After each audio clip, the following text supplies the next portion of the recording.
Si vous êtes une personne soucieuse de la santé et souhaitez vivre longtemps et en bonne santé, découvrez dès maintenant le Dr William Li, un médecin renommé diplômé de Harvard, chercheur et président fondateur de la Fondation Angiogenèse. Son travail a abouti à plus de 40 thérapies et dispositifs approuvés par la FDA pour le cancer, les maladies cardiovasculaires, la cicatrisation des plaies et la perte de vision. Aujourd'hui, nous compilons les connaissances acquises par le Dr William Li au fil des ans et soulignons l'importance de l'hydratation. Cette vidéo présentera 3 boissons, en plus de l'eau, que le Dr William Li mentionne fréquemment dans ses séminaires et conférences. Ces 3 boissons principales aident à augmenter le nombre de cellules souches et à promouvoir la longévité. Alors, regardez jusqu'à la fin pour découvrir tous les détails intéressants. 5 conseils pour vivre plus sainement et prolonger la vie. Premier, restez hydraté. La déshydratation fait que tous les systèmes de votre corps travaillent plus. Par conséquent, pour que votre alimentation soit efficace, il est essentiel de garantir que votre corps ait suffisamment d'eau pour maintenir les processus métaboliques en bon fonctionnement. Deuxième, mangez ce que vous aimez, mais assurez-vous que la majeure partie de votre alimentation soit composée d'aliments à base de plantes. Troisième, évitez, autant que possible, les aliments ultra transformés.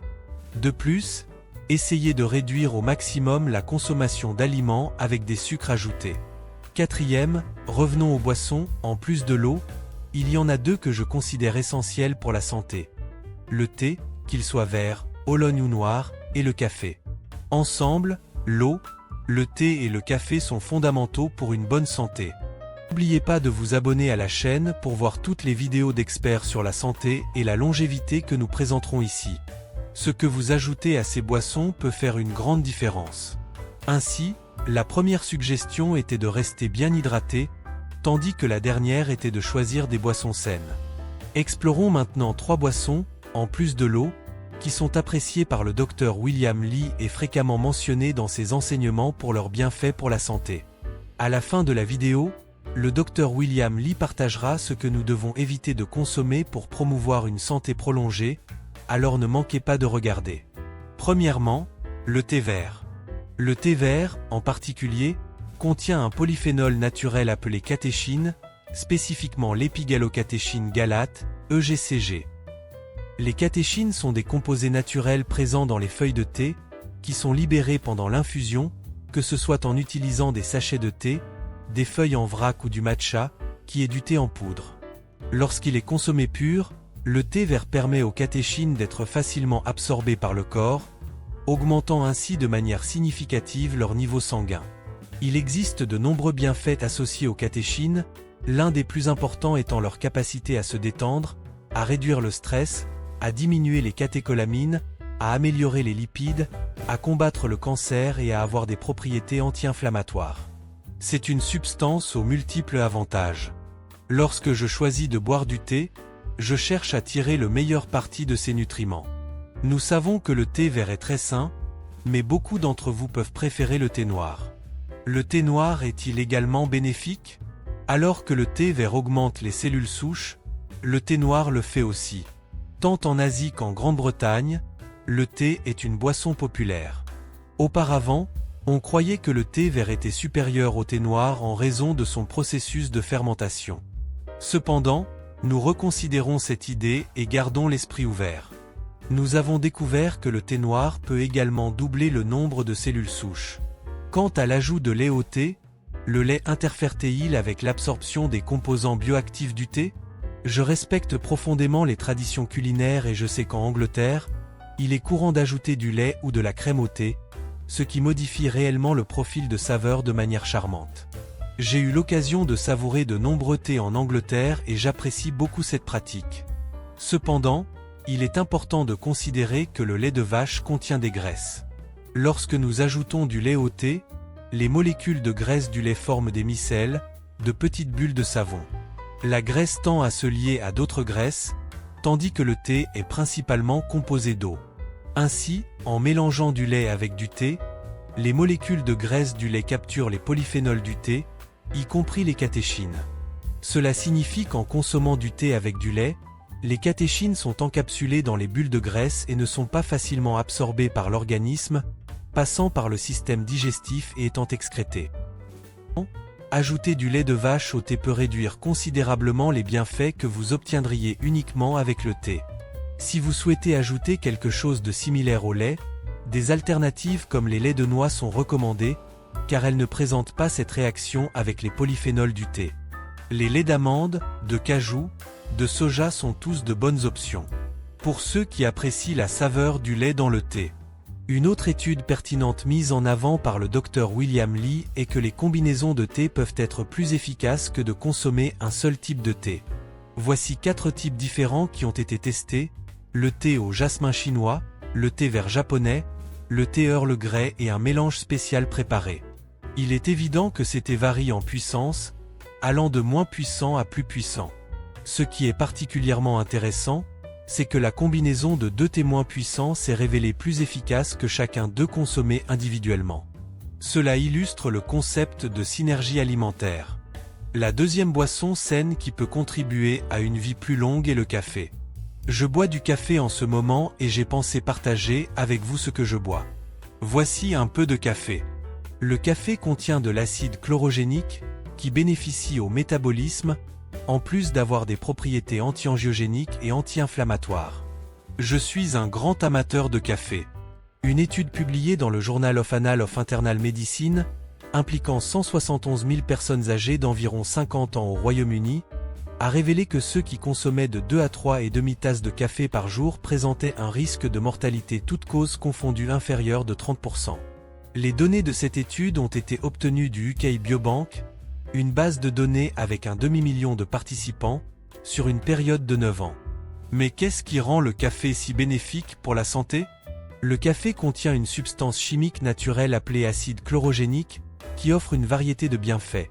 Il améliore le flux sanguin, stimule vos propres cellules souches pour aider à la régénération des organes, favorise la santé du microbiome intestinal en réduisant l'inflammation et bénéficie au métabolisme.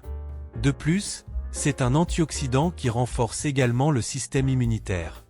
Nous pouvons donc conclure que le café est bénéfique pour notre santé. Et qu'en est-il du café biologique? Le café biologique tend à contenir plus d'acide chlorogénique que les grains cultivés de manière conventionnelle. De plus, l'acide chlorogénique présent dans le café biologique contribue à la protection contre les insectes, un grain de café biologique pouvant contenir jusqu'à 3 fois plus d'acide chlorogénique. Une autre option intéressante qui peut être transformée en une excellente boisson est le chocolat, spécifiquement le cacao ou le chocolat noir. Des études indiquent que consommer du chocolat riche en flavonoïdes, spécialement sous forme de chocolat chaud, en buvant 2 tasses par jour pendant 30 jours, peut augmenter les niveaux de cellules souches.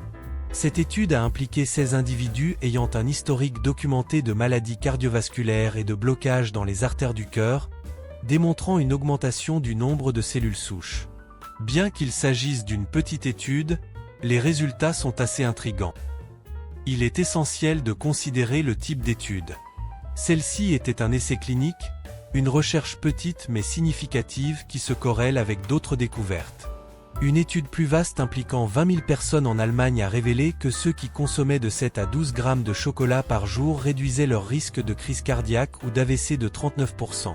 Pour contextualiser, 7,5 g de chocolat équivalent à peu près à 3 petites gouttes de chocolat noir. Il est important de noter que ce ne sont pas le lait ni le sucre dans le chocolat qui apportent des bienfaits, mais plutôt les flavonoïdes présents naturellement dans le cacao. Il est crucial de discerner quels composants alimentaires sont réellement bénéfiques pour nous. Des études montrent que consommer du chocolat noir avec une teneur élevée en cacao, environ 73%, sous forme de chocolat chaud riche en flavonoïdes et buvant 2 fois par jour, peut doubler le nombre de cellules souches par rapport à ceux qui ne l'ont pas fait. Dans une étude clinique, les participants ont eu leur flux sanguin évalué en utilisant un brassard de pression artérielle, ce qui restreint temporairement le flux sanguin, et une amélioration significative a été observée après la libération du brassard. C'est un résultat fonctionnel qui fait une différence. Qui pourrait se plaindre du chocolat? Ou du thé? Ou d'un régime méditerranéen? Ce sont des aliments que nous aimons. Une observation importante du Dr William Li concernant le chocolat est que tous ne sont pas égaux. Des barres comme Milky Way ou Three Musketeers, courantes lors de fêtes comme Halloween, contiennent de nombreux ingrédients et peu de véritable cacao. Optez pour des barres avec 85% ou plus de cacao, facilement trouvables dans les supermarchés, pour obtenir un produit pratiquement à base de plantes, car le cacao est essentiellement végétal.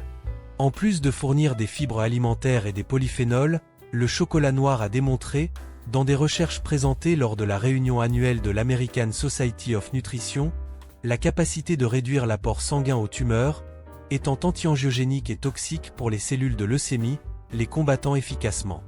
Lorsqu'il s'agit de boissons, une que le docteur William Li souligne que nous devons éviter est l'alcool. L'alcool peut nuire aux cellules souches, les endommageant et réduisant leur efficacité. L'excès de toute substance peut être préjudiciable, y compris pour nos cellules souches. Bien que certaines personnes puissent croire que l'alcool aide à dormir, scientifiquement ce n'est pas vrai.